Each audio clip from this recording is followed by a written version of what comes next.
সিলেটের বিছানাকান্দির ভারত সীমান্তবর্তী এলাকা। স্বয়ংক্রিয় অস্ত্র হাতে বিজিবির দল অবস্থান নিয়েছে ঝোপের আড়ালে।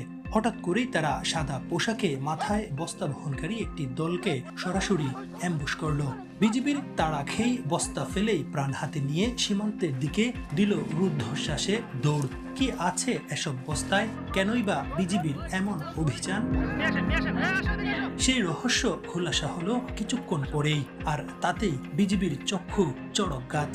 চীন থেকে কম দামে আমদানিকৃত রসুন পাচার হচ্ছে ভারতে, আর এতেই রসুনের দাম দেশের বাজারে বাড়ছে। ক্ষতিগ্রস্ত হচ্ছে এদেশের সাধারণ মানুষ। এমন খবরের ভিত্তিতে বিছানাকান্দি সীমান্তে অভিযান চালায় বিজিবি। এ চিত্র দেখতে সিলেটের গোয়াইনঘাট উপজেলার বিছানাকান্দি এলাকায় ৭১ টিম। অবশ্য পাহাড়ে বিজিবির টের পেয়ে রসুন ফেলে পালিয়ে যায় চোরাকারবারিরা।